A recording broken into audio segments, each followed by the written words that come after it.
in a land where we're all 20 over. This is 100 watts and a wire.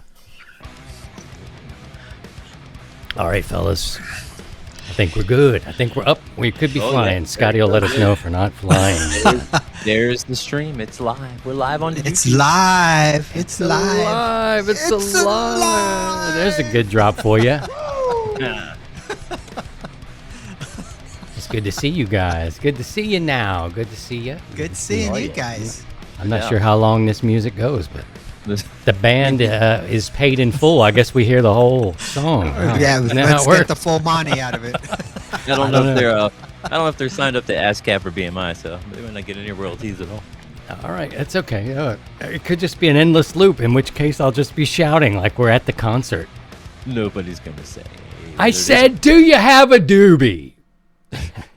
That would be my luck. Well, hello, brothers and sisters. We've been propagating amateur radio since 2015, and in our first decade, I was very much the new guy.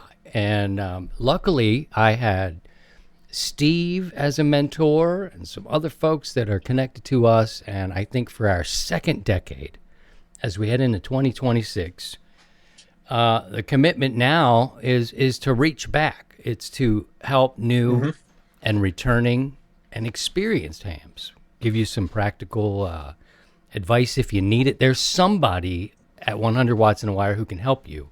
If you're into digital, if you're into the CW, you know, we're 439 episodes deep. There was some in there that I probably miscounted, but over 400 is, that's no slouch there, Steve-O. What's up, Steve? Yeah. How you doing out there in Washington State? Oh, doing great. Just it's cold as heck, but other than that, doing great. I don't know if he's on his... Scotty, do you think he is on his microphone that we love him on? Listen to him again. Let's run it back. Oh, crap. It went to my AirPods. Hold Yeah, on. that is not the sure. There we go. There we go. There's that sexy tone. Sorry about that. Hey, Darn thing.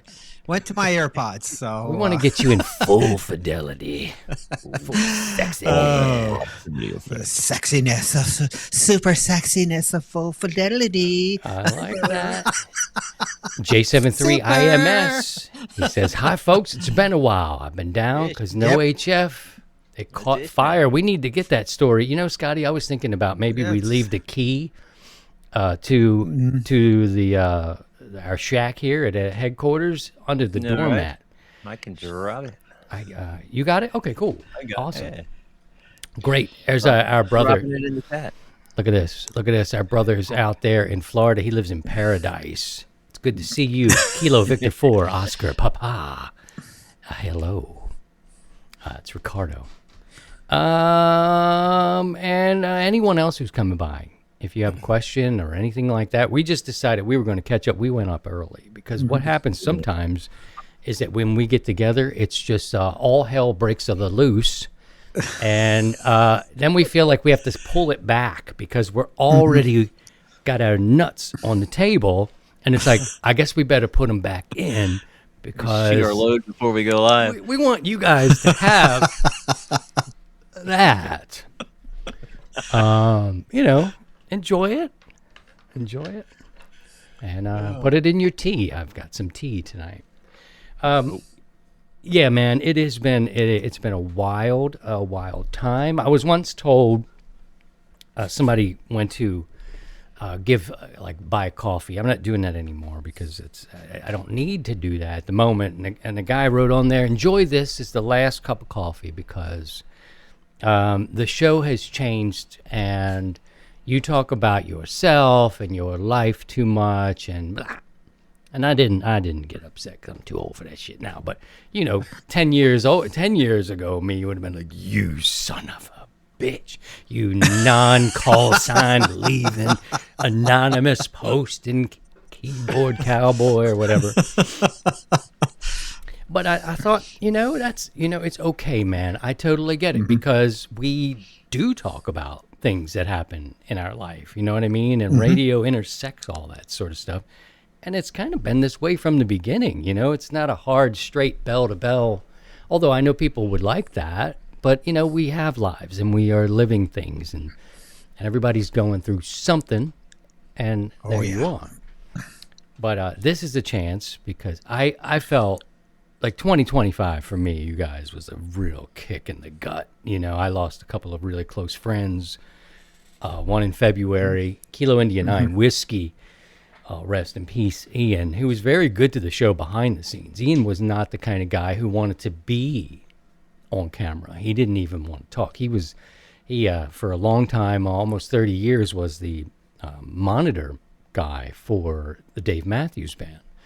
And, at a really high level, this guy was working, and he was such a sweet man. And it's like, God damn it. He had to go and get, pancreatic cancer, and nobody knew about this shit. Nobody, well, I'm sure his core, of course, knew, but he wasn't the type that would tell you, but this is, Kilo India 9 Whiskey, and we met back in, I think, 15, once we started kicking things off. He was really instrumental in the 100-watt IDs. He created an app that would, sequentially issue them, and he handled all the emailing, and over 5,000, almost 6,000 are still registered to us. And because he took that part of what we were doing, while me and Steve in the early days were cooking up in here, things were happening and coming in, and we needed people to kind of help, and so Steve took over as kind of the net guru. I don't know what you call it. He was the boss. He's still the net boss, right? Whatever we're doing on the air. The net dipshit. He doesn't care anymore. Okay, he's just like, do whatever. I don't give a shit. I'm almost retired, and that means from this dumbass thing we're doing here too. No. Do whatever. I don't care. Just say. So February, that kind of dropped on us, and and I was just kind of gutted by that one, and pancreatic cancer is that one where I don't know a ton about all these different ones, but I hear it's a painful way to go. And he just didn't deserve that. You know what I mean? He's one of those guys that, Jesus, fuck, that is terrible. And so, that took a while, man. That took a while for me to kind of recover from that, because we were good friends, and we were chatting. We talked a lot about music, and we talked about audio, and he loved radio, and he loved operating portable. And during the national parks on the radio, he was in the top 11, I think, in the end. And the people that were ahead of him, and he was a little sensitive about it, and I'd tease him because he acted, because he was on tour and he was able to go around the country. He would go and activate these parks all across the country with the Dave Matthews Band. But he really did this. He did it. And some of them, the people who were leading, activated the same kind of park, so they were accumulating points, but they weren't accumulating as many entities, if this all makes sense with you. But he really did. And if it would have been like unique entities, he'd have been in the top however much. Right. But, anyway, loved radio, loved this whole thing, got in it for emergency communications, all that. So that was February. And then my radio broadcast mentor died October 29th, Pierre Robert. And people who don't know Pierre would laugh at that name and think that's funny. But he spent nearly 45 years on the air in Philadelphia. And during 6 of them, we ran tight every day. We were friends and we were colleagues, and we were on that grind during the radio wars. And he was one to help get my mind. Well, he didn't get it completely right. That would take a whole team of NASA scientists, probably after I'm gone. Don't think that's a possible task. They're not going to, they're like, we give up. They're like, Steve, screw it. Too close to retirement. I'm not taking on that project. No way. But he helped me understand serving the community. He was all about the power of radio was making real connections. And he was talking about the broadcast side, which we share this, the amateur side, and we all go and we make these contacts, and we kind of get it from that sense too. But he kept things balanced in my mind. So I didn't get too up, I didn't get too down.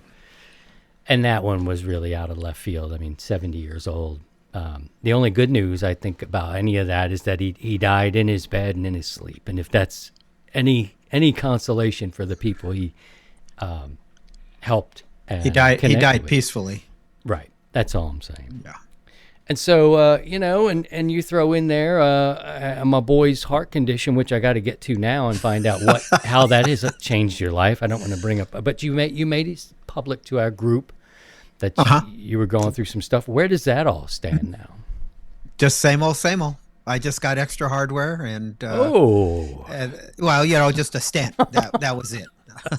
So, did they put a pump in there? They put a pump in. I thought you were talking about. Well, They put some ferrite beads around the arteries. Yeah, they're called cock rings. that's a, Well, he's got that's a some common cock. He's got a cock ring, and he puts some hardware in his junk and pumps it up. I'm following you. 31. No, just talking got a about the common same mode choke in the heart. Okay. So, how has that changed the way you live? Do you have to do anything specific? Yeah, now I'm on like blood thinners and a few other medications, and oh geez, I'm cold all the time. I bruise a lot easier. Just the usual stuff that most people that they're on like blood thinners, and then they wanted to throw me on. They thought my cholesterol was a little high, so here, take these, and then let's take these, and the BP's down. I mean, it's just it's better living through chemistry right now. So it is what it is. But no, I've been feeling great and plugging along. My diet has changed, which is fine, and it's been good. I've been just having a good time as always. All right, so you haven't changed. I mean, No, you're doing I'm some still an things asshole. different. There you go. That's all we wanted to know. Is like, did he turn into a really nice guy now? Like, is he? Like, No, I'm still an asshole. I like to use that one. I'll say I am an asshole, but I'm not a Still dick. got a high SWR. I am nobody's dick. I am an asshole. I agree. But not a dickhead. But good. I'm glad that you're at. You look strong. You look healthy, and you look like you're down a little bit in weight. You look like you're down a little bit. Looking good. I've lost a little weight. It's kind of showing a little bit up here, but and just feeling better. Still running with the fire district, and I just got back from a call here. About 15 minutes ago. So it's been still just keeping the same lifestyle, but with some changes, and then getting close to pulling the plug at work, and so making that step. So that's happening this year, and but That's happening this year. This is your year, dude. Yeah. What? Yep. Oh shit. Yeah, this is the year. Nice. So I got a ton of PTO or vacation time, and so I'm just going to burn it all up before I officially pull the plug. So let me just interpret this. He's going to burn down the place that he works for. He's going to burn it down. I guess I'm just a little. Nah. Okay. Can't Well, do any I'm- of that. I'm- No matches I'm at work, glad- Steve. I'm glad Pastor Joe plays an a-hole on TV. So, hey, Pastor Joe, I am an a-hole. So, Survey says bionic a-hole. I like that extra. well, it's good to be back with you guys. Scotty, what's happening with you, my brother? It's I feel like our generation won't when people talk about retirement, and as a Gen Xer, I don't understand what they mean. It's like I don't feel that that's ever going to happen. Damn it. Retirement. What the hell is that? Where did we go wrong? Dude, On the way I to was work. there like it seemed like yesterday, which was 10, 15 years ago. Retirement, that's so far gone. It creeps up on you like this, and now I'm like going, holy crap! I'm looking at retirement. It's my work life is great. It's easy. The money is stupid. It's just I'm just having a great old time. And I love it. I love that for you, man. starting to sound like 7200. Oh, Ah, no, you we're don't- not you- throwing any. You haven't No, heard we're not anything throwing any yet. F-bombs. Wait till the gummies kick in. Yeah, then you'll know what's going on. W6 WBJ calling. I'd like to check into the Into the Warfinet. Warfinet. A member of the organization, please. Do you think we'd have a weird loop back? Do you think we'd have an issue? You can try to play it if you want. I don't know. Oh, I don't know. I don't know how many guys out there would remember this. I know the West Coasters, but I would hear these guys all the way. When I first got my ticket, this is what was it? 30. It was on the 80 meters. It was 39. Well, there was something. 3840 on the West 3840? Coast first. Yep. All right, let's- And let's these here. guys were nuts. All right. This is W6WBJ. W6WBJ. I'd like to check into the Check into the Warfinet. member of I'm the a member. organization, please. Wow. That's part of our hobby, guys. It's it's just we have the misfits. You We're know, the idiots, I but there's the misfits. I listened to 7200 just for the laugh, man. Oh yeah. I'm like, this is, you can't hear anything like this. It is completely, there are times where it's completely off the rails and like psychotic. They sound like they have lost. There's nothing going on but crazy up in a couple of those guys. But there is some really funny stuff that you'll never hear anywhere in the world except right there. And it can be really funny. It's all organic. It's just this organic craziness that do I agree with it? No. Right. But you know what? It's good for a laugh. And it's I know there's people in our hobby here that take it too serious. It's like, just ease up, let it go. Don't worry about it. They're all right in one spot. That's the best part. Is Right. you don't Keep- have to go keeps them hunting contained. for them. They just boom, they're right there. That just keeps them contained. Yeah, I listen to 7200 just for shits and giggles if I'm like cleaning up around the shack or something. Just checking on it right now. Oh, I need to. Yeah, go ahead and check into it. You know what? I think we should drop in. All right, this is live 7200. I'm bringing the fader up on my mixer right off my rig. See what we got. And I dropped the address to our studio door if you want to come by and visit. But My wife is Mexican, man. 203 there you go. 10-4. Good, buddy. 10-4. 10-4. I love it. There's your random 7200 check-in of the week. Yeah, there you go. It's brought to you by Bio-NO Power. I'm sorry, Kevin. I was just reminded that we should do that. If you are looking for a power solution, the three of us here have definitely worked with a Bio-NO Power battery, at least held one, admired it, drooled on it even a little bit. Steve with his rings down there and his... caressed it.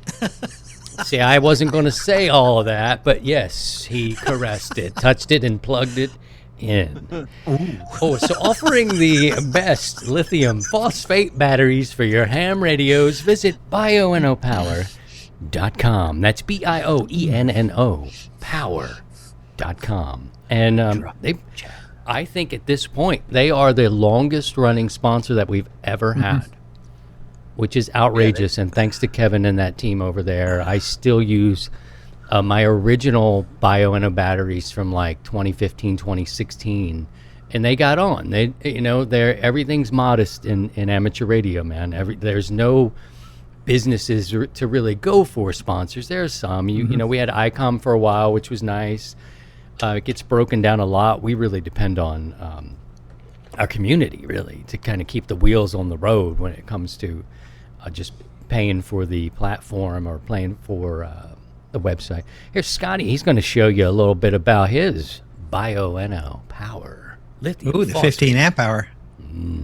It's great. I keep it in one of these cheap little Plano ammo boxes. And, What do you use it for, Scotty? Let the people know so we can do some love to our friends. This when I was doing a lot more POTA stuff, this would be my my main battery to do that, and I have a little 50-watt solar panel that I would hook up to it and do that, and then I'd use it for all kinds of stuff, just not even radio related. I wired in some stuff into the car, and so what I would do is I'd bring this out with a little inverter.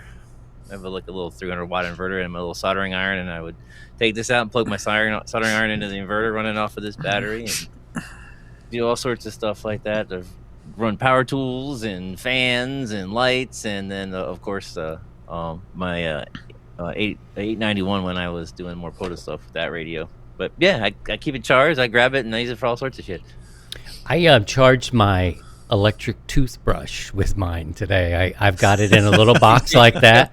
And this goofy toothbrush is a USB charger, right? So I'm like, oh man, and I don't want to plug anything more into my rig here right now. I'm getting maxed out on computer space on my Mini, so I'm like, ugh. So anyway, I went to the Bioenno. I went to the little thing which has it's a little case, sort of like that ammo kit, but it's got a little built-in USB port, and charged it right up. Yeah, man, go and do yourself something. And you know what? Tell them 100 watts and a wire sent you, and maybe Kevin will help you with the price a little bit. But they've certainly been around for us, and I appreciate Kevin and Bioenno Power for all that they do. All right, what are we hearing now? Let's go live to the boards. We've got some friends down here. The Browns came back around. Yeah, we always knew. Now, for our new, potentially new Marks are listeners. great for the magic fingers. By the way. You missed out on that one. Do tell? You have to ask Mark. I don't know what's happening, but I like it. And Pastor Joe is here. We, for anyone who is new or returning or curious or just whatever, this is the only podcast and community with its own pastor. It's like state law or some shit. Over 3 states, you got Washington, Kansas, and Maryland. We had to have a pastor to do this thing because who's in Jersey of all places? Listen, but he lets us get away with things like talk about cock rings. We all pay for it. We all have to pay for. I knew it. On Mondays. So I guess we might as well let Pastor Joe explain the Browns Hotel, right? He should probably come on and tell us what he knows about that. We've got new and returning people all the time. Somebody needs to teach the people. He has to. I know he's done a sermon or two over there at the Browns. Well, he's activated a POTA park from the Browns. Yeah, there you go. Back when that was still. Speaking of the Browns, has anything been done with the property yet, or is it? Yeah. The unfortunately the hotel's been raised, and there is a massive. It's going to be an adult adult senior living facility. So it's like an 8-story condominium that's going up on there now, and they're building it really fast.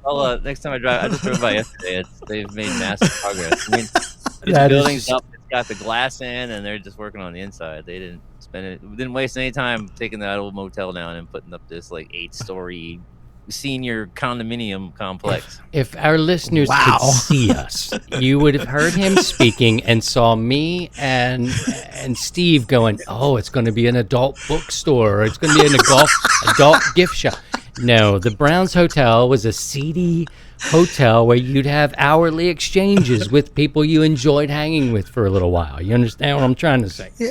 So they're like, they rented the rooms by an hour. Okay, and the beds took quarters. Had their own theme. Their own themes. It's a real place. Motel. It was a real place. It was a little sketchy, but not sketchy that would keep Pastor Joe from going right around the back of it and hanging out. Now, I don't know what goes on in the park. I don't ask him. But he's a legit pastor, and we are in it deep, fellas. But what Scotty's going, it's going to be an adult, and I'm hanging for the bookstore, place to buy. Yeah, that's what I was. And then he's like an adult living, assisted living, where all the joys of all the comforts of adult life. They don't mention what kind of assistance, but I know. Who knows? So I'm going to put the key under the doormat. If anybody who may be here with us wants to stop in and say hello, come on in and, There's the link. There is the link. Uh-oh. Here's another one. The podcast has taken a turn since I last checked in. I don't know. I think we were always pretty We were warped even back la- then. We were just a The little more last wheel is contained. finally falling off. It comes easy to us. What can I say, Ed? It just comes easy to us. Anyway, there was a topic that I want to talk about, and if anybody has a question of any kind, or either you're just getting in, you're returning to it, you're digital, we got somebody for everybody around here, and everybody's welcome. I was talking to Steve. Put a Q in front of your question if you have one. And earlier this week, we were talking about how fun it was last week on the net, and I was able to check in and make some contacts. We have Yeah, that was fun. senior member of our community, Phil. He's up in Mount Hope Bay, he calls it? Mount Hope Bay in Massachusetts. He said last week that he was pushing 90. Now, we knew he was in his mid-80s. I think he's probably getting closer to 90. He mentioned that. But, I don't think he gave us the exact number, and he's kind of a staple every Sunday. But we were able to make contact with him. I had my NFED up, which came down right before that. I spent a couple of days trying to fix that up. Yeah, But, sounded good. thanks, man. On that handheld, I'm still trying to get my space, and if mounting my microphone for my radio at the moment is a little tricky. So I'm doing a handheld, and everybody likes it. I'm like, okay, well, I don't need hands-free. It's a great thing. But It sounded real good. all right, well, cool. I'm going to try it on a nice night. You were So- good now, good. I had to like S7 here on the ham sticks, and then I was I couldn't really hear anybody last week, so I was monitoring the whole net through the Utah SDR, online SDR, and everyone was getting into that. So it was fun to listen to. I tried calling out a few times, but of course nobody can hear me. No one can ever hear me. I could barely hear Phil last week. It was just brutal. He was a little low. 86. This in from the archives here. Knuckles. From Mitz. Mitz tells us that he's 86 years old. What does IIRC stand for? If I remember correctly. Oh, wow. Look at Don. Don has got the acronyms. Well, man. Don is retired, so he now has the time to get into all the little, Facebook lingoing and all this other stuff. Us guys that have to work, we don't have time for these little acronyms or whatever it is. I have a hard enough time just remembering the Q codes. What are those? Exactly. So on Monday, Steve and I connected, and we were just talking about how fun that was, and he sometimes he talks to me and he's talking about the K index or the A and all this stuff, and I'm like, the propagation. I usually come out going, is that good? And he's like, oh shit. And I'm looking at my text and I'm like going, oh, I just glazed Christian over. which is normally a pleasant thing. Oh, Sherry. Oh shit! Thanks, Steve. It's good seeing you, buddy. Oh. Yeah, we got a lot of problems. Sorry. Yes. Yeah. Yes. But Steve, I talked to Steve. I was like, "Can you explain that? Like, come on, maybe casually talk about that index, maybe where you find it, what it means. What do you know, Steve?" Well, it's basically space weather, and it's space weather nomenclature or values. And so one place to really, an easy spot to find it is just go to QRZ. And when that comes up, there's that little propagation report, and you kind of see these numbers, and you're like going, what is all this?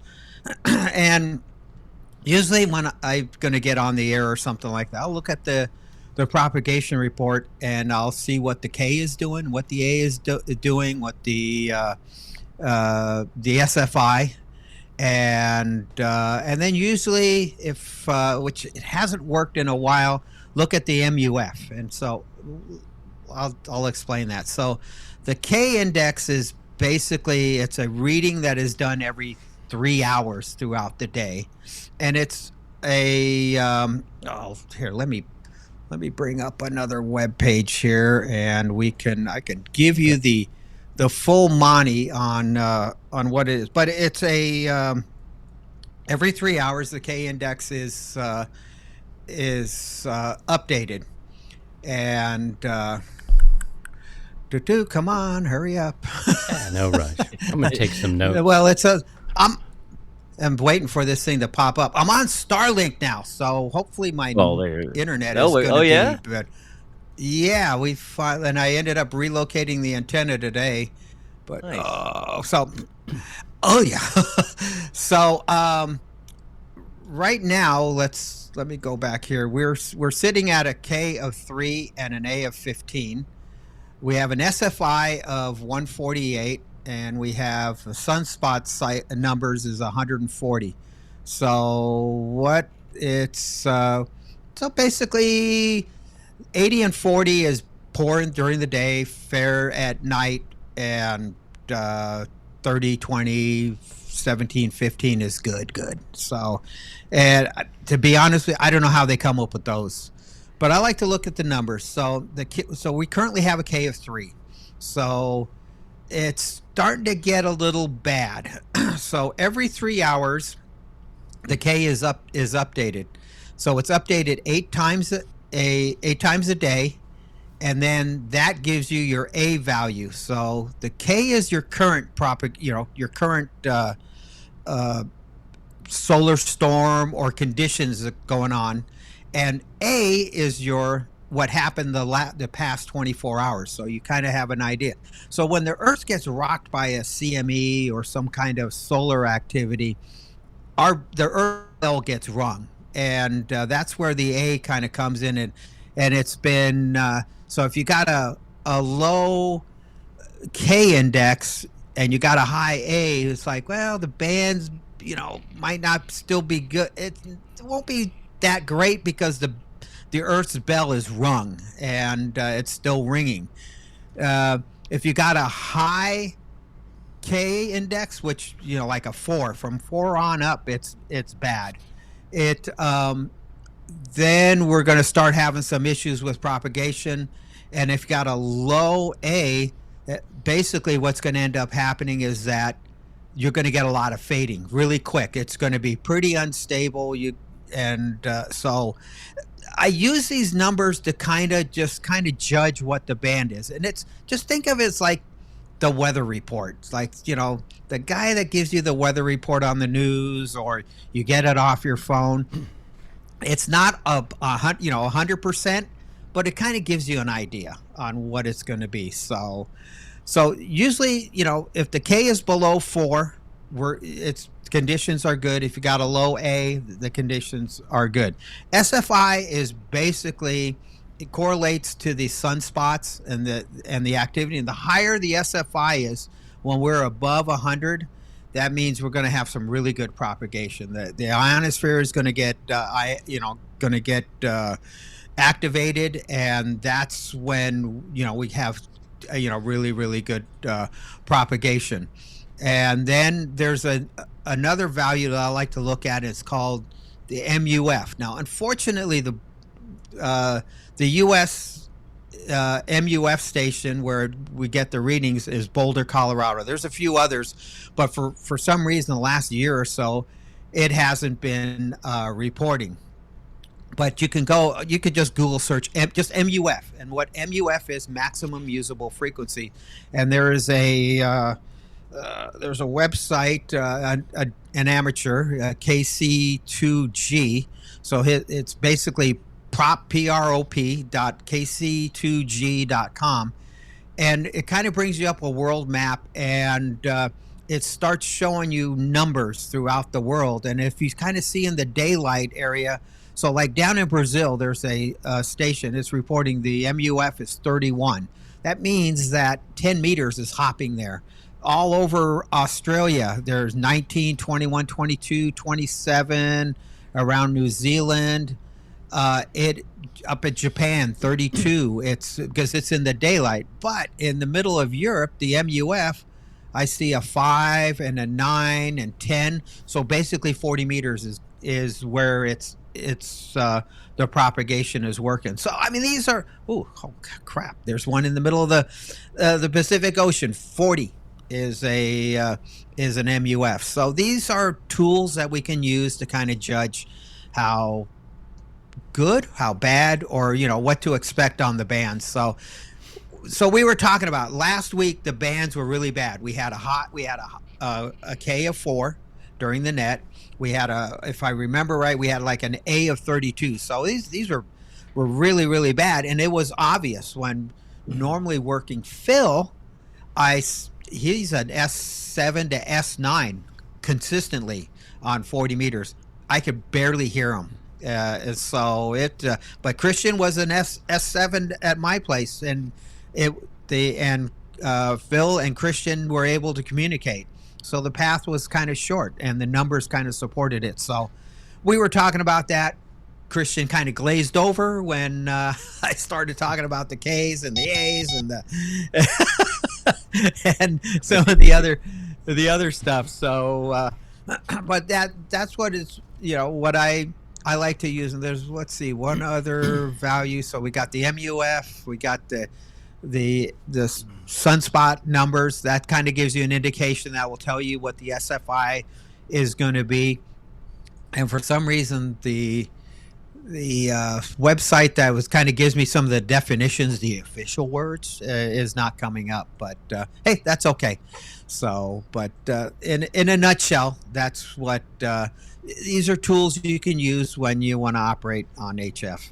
All right, we're going to go to the fact checking. We believe in having the facts here. Let's go to 80 meters and make sure we have all the facts checked. Yeah, that's right. Yes. Yeah. Okay, you're right, Steve. So the guys on 80 meters, they said that you are correct. I was getting a little worried there. You started to get me in the weeds, but I usually end these conversations with, "Is that good? is that good? Like, should we?" No, it was bad. It sucked. Yeah, I gotta go take a nap. Okay. All right, cool. Pretty much like anything like a K of 3 or less. It's 0 to 9 is the thing. So is the range, or less yeah, is good. Yeah, anything like 4 and above, or indicates some some storm activity, solar storm activity going on, and here.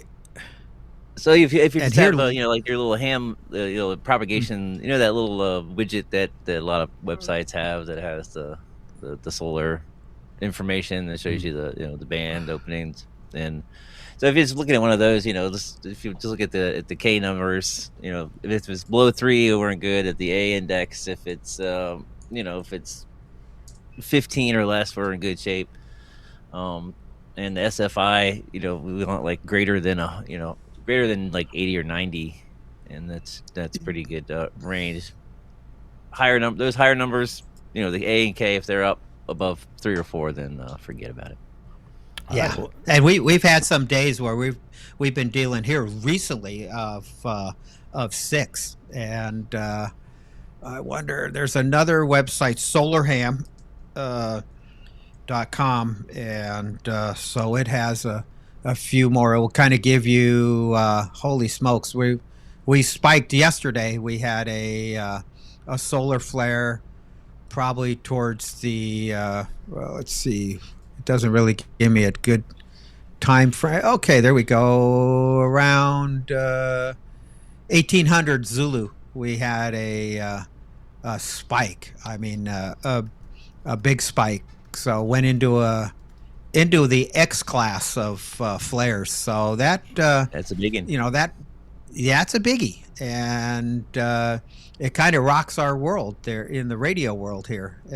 So it's but here in the last 3Ks, we were like 3, and we're just shy of 4 now, and then or before, and then this current reporting we're at a 3. So it just and these numbers also kind of will affect on possibly seeing auroras, and so there's good God, just seeing a picture of this main CME that just blew away from the sun. So yeah, it's kind of interesting. It's cool. It's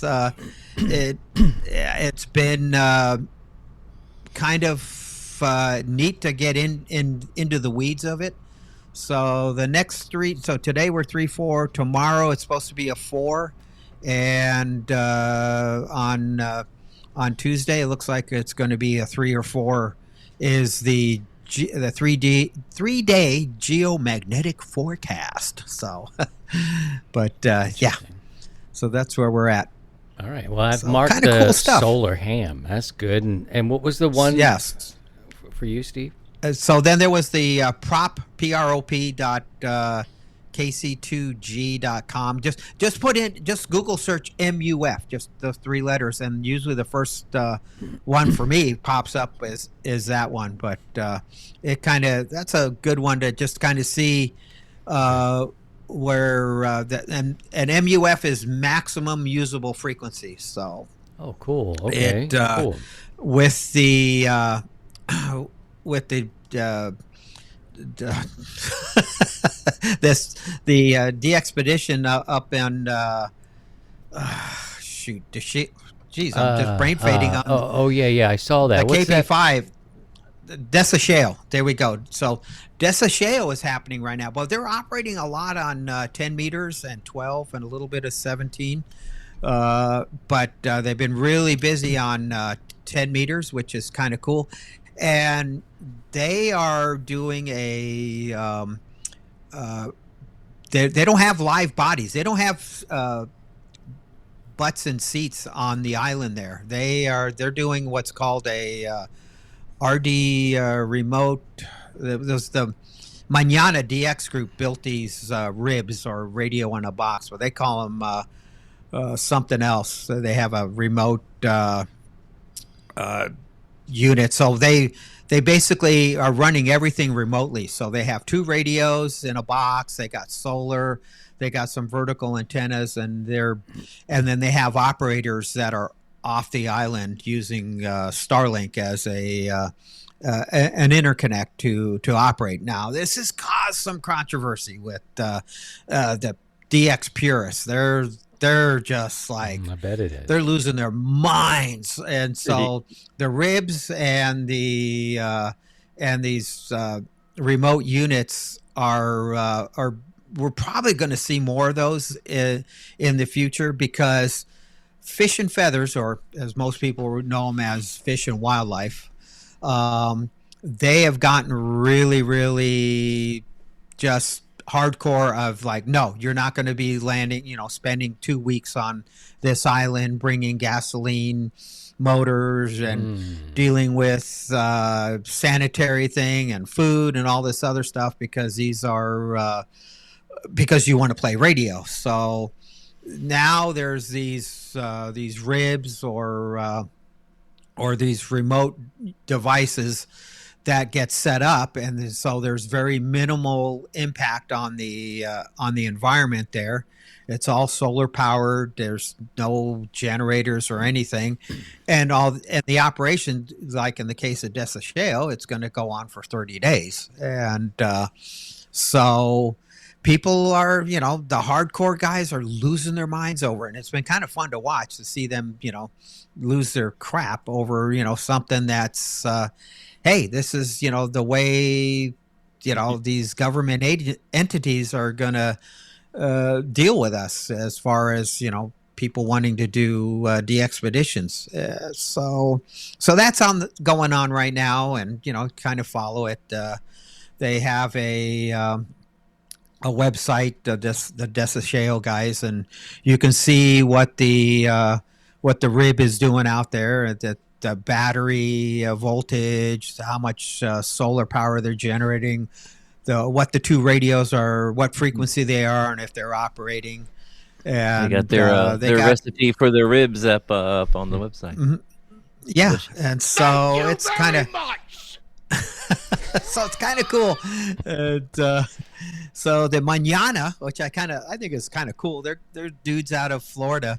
The Mañana DX Foundation, or DX Group, has built these, and they're just running flex radios and using just whatever remote software to operate these radios, and they got a group of guys to operate it throughout the world. So it's kind of That's cool. cool. So Yeah. I mean, it's different, but if that's the way it's going to be to put radios on some of these desolated places, people, we're just going to have to come along. And if I get it, I would love to see guys there go on and sit on the island for 2 weeks and operate, because the stories that comes back from there afterwards is just, it's awesome. I mean, some of the challenges they had to go through to overcome, and it's just it's kind of cool, but we don't have that luxury anymore. Did I hear correctly that Bouvet is going to happen? Bouvet? Yeah, We're going back to Bouvet. Bouvet. Yeah, and so they got to use helicopters now to land. I mean, Wow, that very operation is expensive. going to be. It's going to go into $1 million to do that operation for. I mean, it's crazy. I mean, the last time the guys got there, they got on the island, but they ran into problems. I mean, it is. It's a brutal environment, but I think it's next year they want to activate it, and it'll be this time of year, because right now it's summertime in Bouvet, where it's butt ass cold here. Yeah, They have. I'm looking at the let's see, Bouvet Island for 2026. They have a budget of 1.7 million is what they're trying to fundraise for. They have they're $32,000 shy of their 1.7 million dollar. Really? 1.7. 1.7 million to put together this next attempt. Oh, that reminds me a little bit of news. 100 watts and a wire. News. Several years ago, Scotty and I purchased a company, and it's called the Nanu. We had big plans for this. We met a guy in Ellicott City back behind the old mall, and I don't know. We put money together. We thought this was a good project we could make some money on. Oh, those old things. Oh, man. Turned out that we ended up with a trunk full of them, and then a warehouse full of them, full of the Nanu. They were 1 pixel. You could make a digital photograph the size of your thumb nail. Not a YouTube thumbnail like your real thumbnail. But 1 pixel is pretty strong for the Nanu. I'm happy to say that Scotty and I have now sold this company and all of our overhead to another poor, sad person. And congratulations. We also met behind another mall to unload all this stuff. Yes. Oh, I thought we had a caller. Was that Billy W6WBJ? What could have been? Could have been. Okay. All right. This just in from the afterlife, where I've got a Ouija board. And Dr. Bob is here with sage advice. Don't get off axes. Oh no, you gotta suck it. You gotta be right here.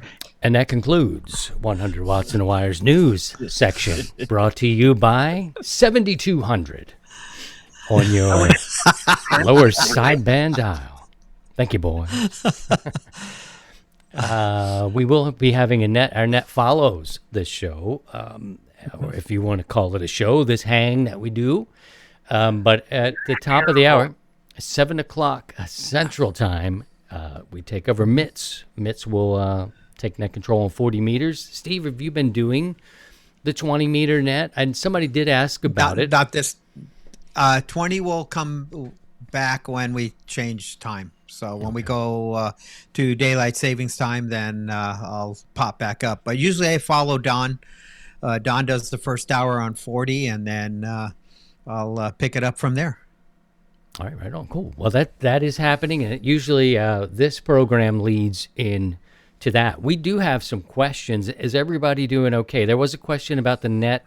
Yes, it still happens. It's still happening. Super consistent thing that we've been doing for I don't know how long, but pretty much the whole time. I don't think we waited very long to initiate a net when we started. Yeah, it happened within a couple of months of the starting of the show.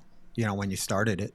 So And it's a good thing. And Steve's been along for the ride the whole time, and Don has come along. That said, I think it's a really good opportunity. Anybody hearing us in the ether or down the line, no matter where you hear this, the 100 Watts in a Wire Sunday Evening Net is an opportunity for us to get on the air. Steve famously said years ago that it's one thing to talk about doing amateur radio, it's another thing to do it. So this show talks about it. We lead into doing it every Sunday. That's when we get together. So if you have, like, say, mic fright, or you're worried about making a contact or trying to make a contact, don't worry with our net. I think our whole community's self-policing, meaning no alpha hotels are really hanging out for long, right? We take care of our own, and we take care of the hobby. And if you want to check in, this is a really great time to talk to a friendly voice. On the other side, and I want to leave space for the fellas to either back up or add to, but you could also be a net control operator. All we have to do is connect. So if you're curious about trying this, we can make room for you. There are times of the year, as Steve has alluded to this evening, where propagation is better at certain times on certain bands, right? So we could use you on the air if that's what you're interested in doing. You can control the net, be the net controller on whatever band you may have, just let us know. So Steve, any thoughts about the net? And especially, I know you enjoy talking to people about what they're running, and time after time I've heard Steve talk to people on the air, and I think it's this way, you set the pace for how we talk to people on the air. And a lot of people feel Steve's got a beam, he's way up there, he's been doing this, I don't know, you're in 50 years now, right? Almost. It's 49. It'll be 50 years this December. So we understand that we usually start with 100 watts in a wire or less, right, in a tree, and you work your way up, if you're lucky, to do what Steve's doing out there. He's got the space. But I've never once heard him say, oh, that G5 RV, that, he's always supportive. He'll tell you how it's doing, how high is it. He'll talk about it, and he'll talk to you. And he's a great cultivator for another generation, and people who are feeling like, I don't know, man, my thing. And to prove the point, I've got an 84-foot, I figured out I could do 84 foot of an end-fed antenna with a 9-to-1 unnin and 18 feet of counterpoise, right? And I've had it in my mind, because I had the luxury of space at the homestead in Missouri, that I was hanging up monoband antennas, right? And I always thought, I don't have to do an end-fed. I'm not going to do it. I don't know. I'd rather have, a resonant antenna on that band, whatever. I was really surprised that people heard me the way they heard me last Sunday with this antenna, which I had put very little expectation on, because it's an end-fed antenna, and people used to really shit on end-fed antennas when I was licensed, like in 2012, and then I went to HF a couple years later. People would shit on that antenna like it's an end-fed, it's just crap. It's like G5 RBs, like they're exactly. And now it's like, wow, these things actually can work. Like there's a science to them as well. I'm going to yield my time to both of these gentlemen. Go ahead and pick it up, guys. Now you're with your end-fed. You're like, hey, here's my end-fed antenna, right? Oh, yeah. The wire. Yeah, see the wire. But that's true, right, Steve? People have been like, they've been putting that antenna down. So there's a new generation of people coming in. Like, I don't want to see that happen to them and be like, oh yeah, because I didn't do it because somebody I heard was like, nah, I don't want to do that. And it was never you guys, but it was on the air or wherever. Oh yeah, no, it's gone on like that forever. It's the end-feds have been poo-pooed. The G5 RVs have been poo-pooed. It just, but what has happened, I think, with the end-feds is here in the recent distant past here. I mean, it's fairly, the balance have gotten better. We've got to better understanding of what balun to use on an NFED. Now, if you're doing, say, a random length wire like you did, an 84 foot, you need a 9-to-1 balun to kind of do that impedance matching. And then now there's we add a little bit of a counterpoise wire, about 17 feet or so, just to kind of act that counterpoise where your coax won't become the counterpoise, because you got to have a little bit of a counterpoise, because it's just the physics of RF. It's either going to use the shield of your coax as the counterpoise, or you throw out a piece of wire that's going to act as the counterpoise. And but for many people, and I was in that boat for years ago, and I remember those days. We can only put up one antenna. Well, what can you put up? Well, this is what I can put up. And you're the prime example now, Christian. Where you're at, you can only really put up one antenna, and you are seeing the benefits of the NFED. Now, is it the perfect antenna? No. I mean, we're always, striding and shooting for that magic antenna that's going to make our signal 2040 over with, 10 watts. That's a pipe dream. It's never going to happen.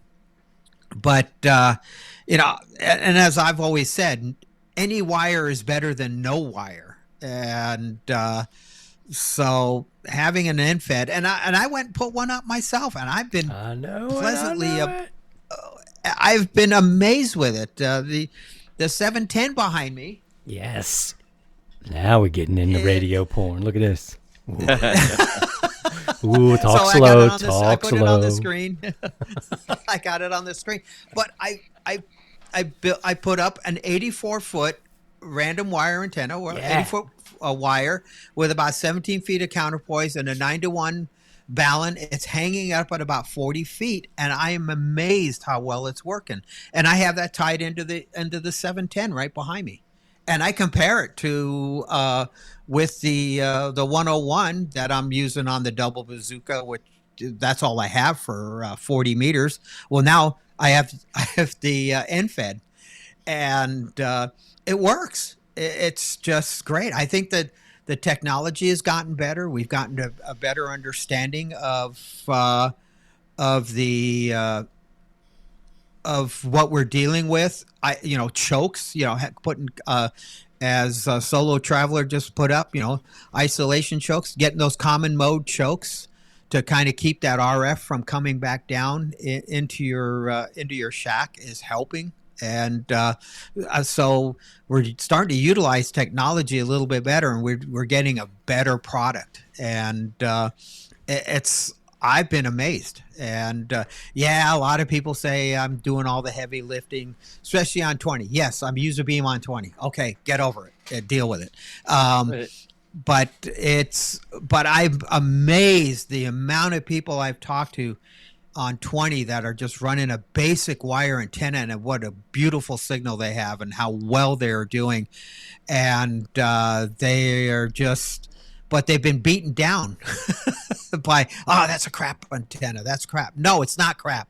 And you have an antenna. You're getting out there, and that's all that matters. So just keep doing what you're doing, and we'll get there.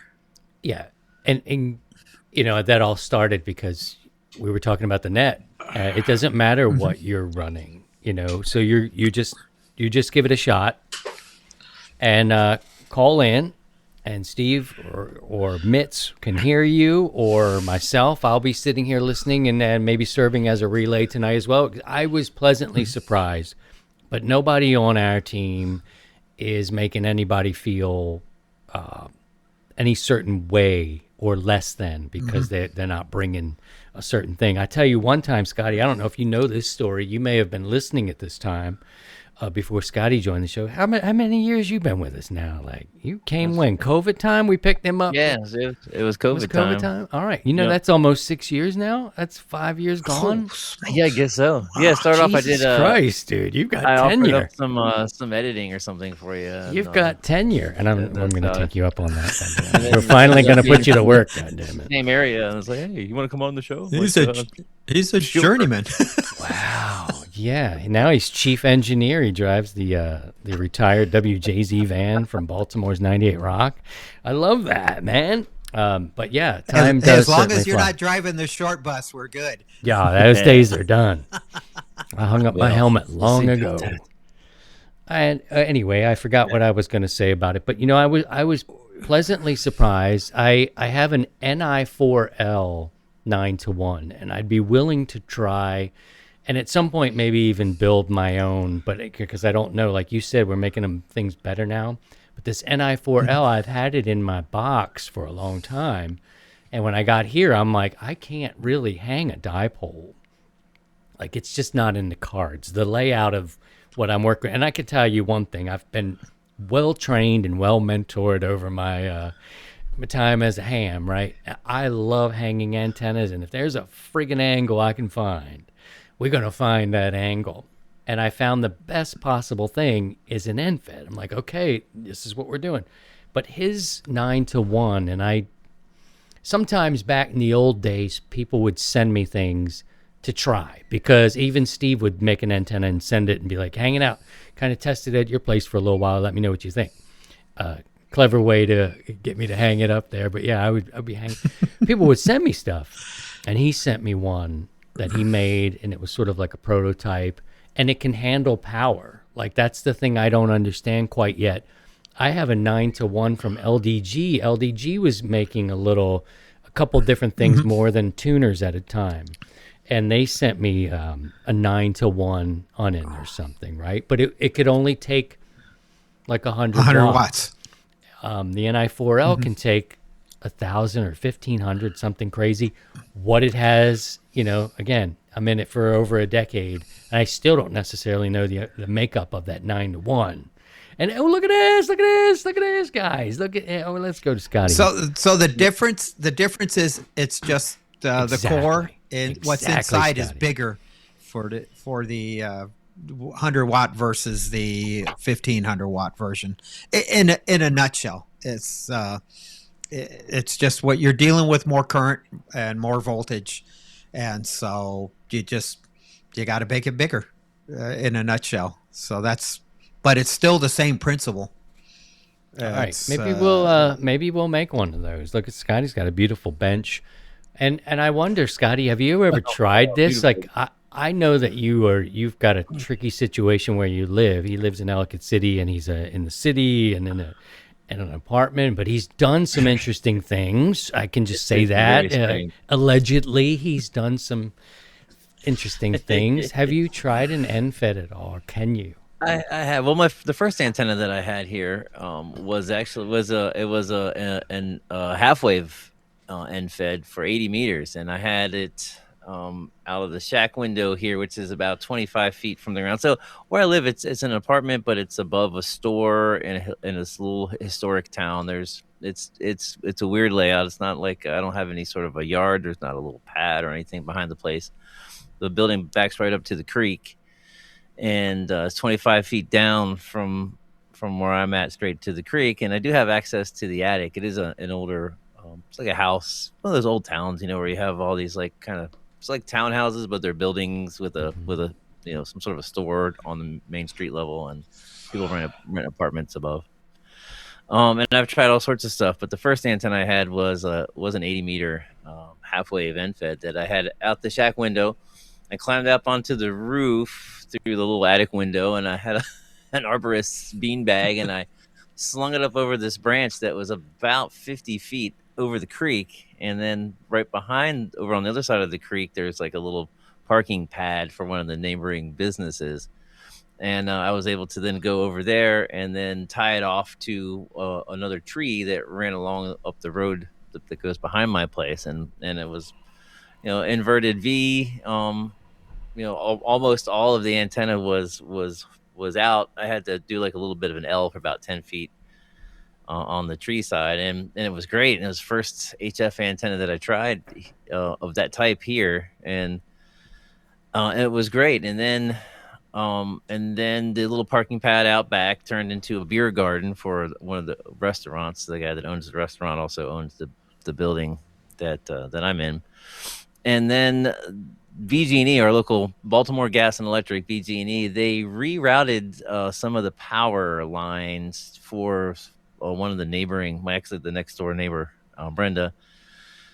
For whatever reason, I don't know. Their power came in at one angle that my wire was nowhere near, and then they retapped the main power line on the road and brought her service drop in right under the apex of my wire that I had up, and that was a source of anxiety for me for a long time.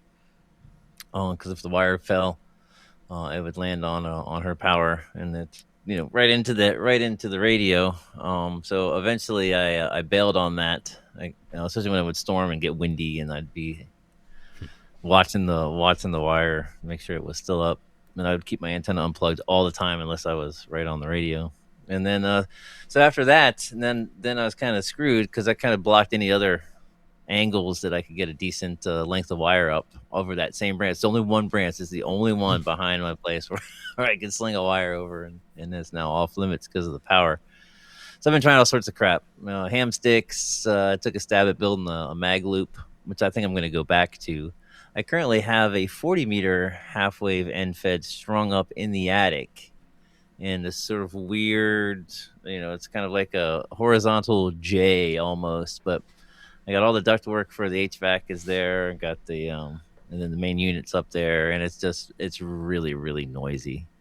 When I bring the antenna up on, it's just there's just so much noise in the area, and signals are way down. I can actually receive a lot better on the ham stick. I have a ham stick dipole on a microphone stand on the little rooftop out back now, and that's what I'm using currently. I have a antenna switch on my tuner, so I have the end fed that's looped around the attic is on antenna 2, and then the ham stick dipole that's out on the little rooftop is on 1.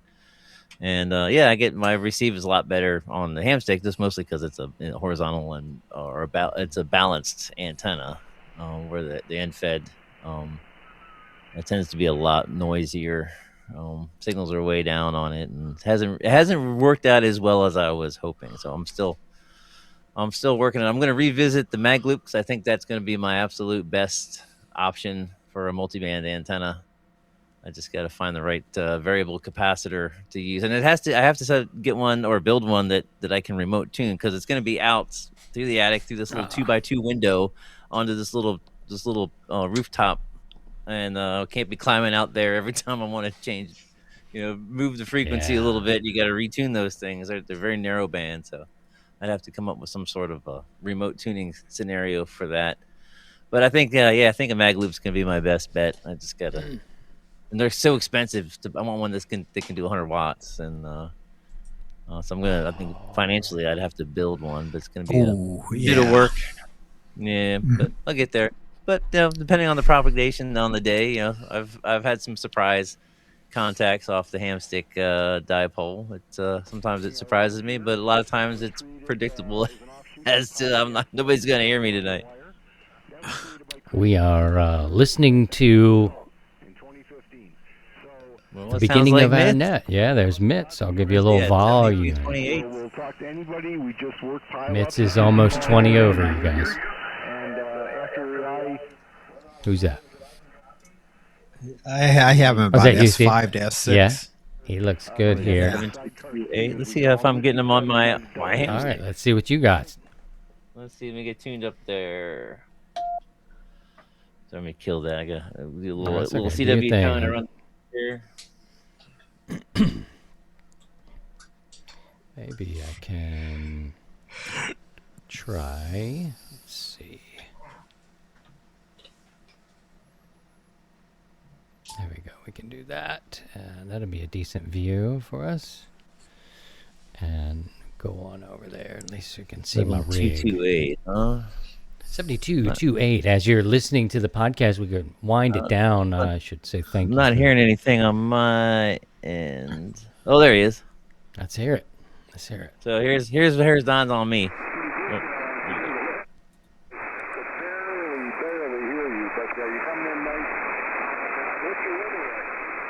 So yeah, he's down in the noise a bit for me, but I can tell it's him. Give you some from Kansas here. We're on the eastern side of Kansas, near Kansas City.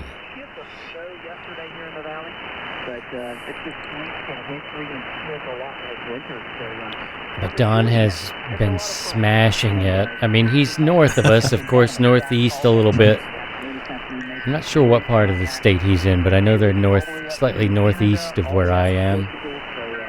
Just suburb of Minneapolis, I think it is. It's Lino Lakes. Lino Lake. Look at that. Look at this. Damn, son. Okay. Boom. Minnesota in January, so what can I expect? But yeah, Woo! That's right. kind of cold and not really super cold, but dreary. That's right. Well, beautiful. I think we've done it. We're gonna probably check into the net. I hope if you're just listening and just finding us, and I think a lot of go. What you got? So I'll give you a little radio porn because I made some changes in the behind me. Oh yeah. Oh, what? Oh yeah. So let me scoot out a little bit here. Yes. Look at Brown. Let me get out. So yep, that's where. Let me. girl.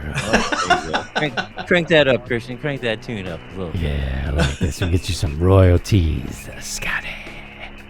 You got to power on that 450, Steve. Look at this, you guys. Right now.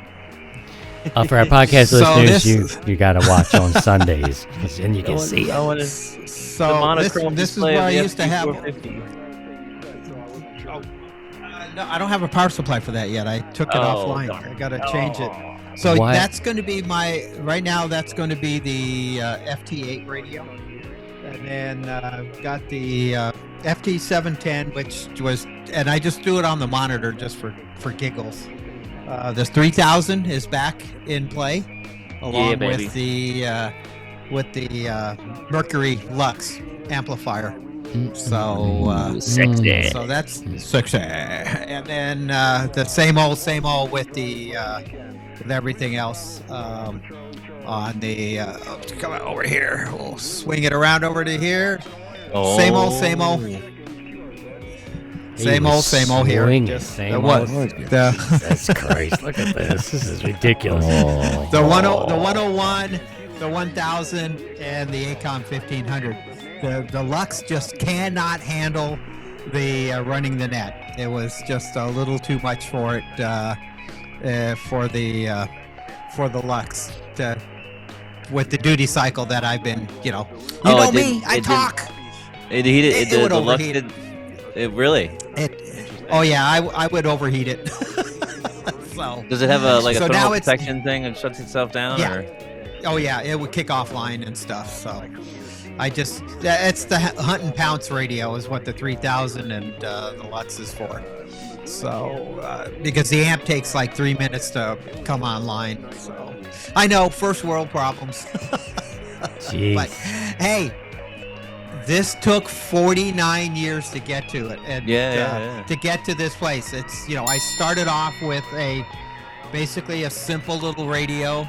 Fact. Like right there is the 847 I've used for years, and I've started with even that one right below it is the FT 757 is something I just started with that radio with a basic antenna, and then as time went on,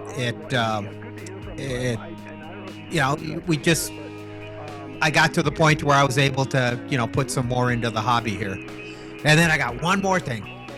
Ooh, By all means. the hits keep coming.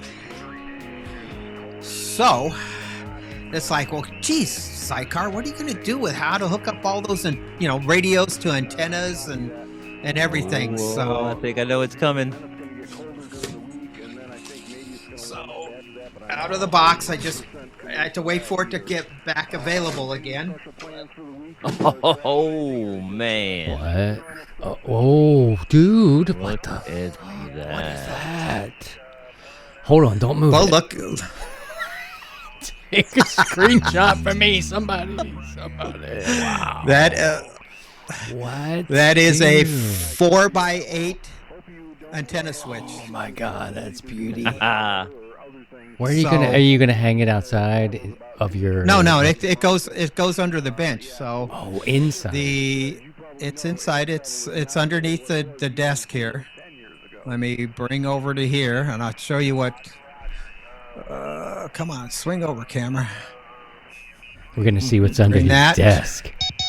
Ah, No. come on. No, I'm not going to do that. Crap. Wow. Hold on a second. Let me get this. We're holding. We're oh yeah. So right now, what I have is on the screen is I have a 2x8 switch. I needed to upgrade to. So here's the FT 101. The 3000 is here, and then these are my antenna selections. So is it the for 40 meters, same model Yes. switch or same brand switch? same. Other than it's just 2x8. Just So- just more ports. Nice. But it's PC controlled is one method. There's other methods to control the antenna switch. So that's going to be my next upgrade in the shack here. So Awesome. yeah. I know. Hi, everybody. I got a problem. Don't cut to the camera so soon next time. I'm almost back in together. Wow, You Steve. need the towel. I need a towel. Don't move. I'll get you a towel. Do you remember that from 98 Rock? They put out a CD and it was called Don't Move, I'll Get You a Towel. You have one of those. That was their morning show and they put it out. Definitely a collector's item. My monitor Yes. froze up? Come on. That's not cool. So there's Everything looks good I'm on dealing our with I'm dealing with a sickness. I love it. I'm right there with you. Enable it. But He's got gas. It coming on 50 years now, and I started with nothing. I mean, it just like we all did. We just started super basic, and then just went on. I just got fortunate enough to things fell in my lap as far as getting equipment, and then just coming along. So. Ed there, he started with a Heathkit HW16 and bencher paddles. So, yeah. we just start off with that basic, and I remember those roots that and that's what the foundation of 100 watts in a wire is.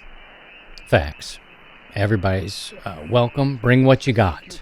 That's and we'll make something work. And if you have questions, we'll try to help you with that. We don't know everything, but we know some really smart people who might be able to help. Yeah. us.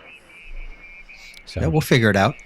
I think this was a pretty good one, guys. I think we should go and try to check into the net and see if we can get anything cooking. Scotty, you go absolutely. first.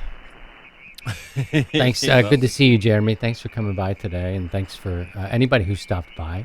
You get tuned here. We're trying to meet the folks where they are, in our second decade, starting our second decade of podcasts. This is a big part of it. What you're hearing here is the net.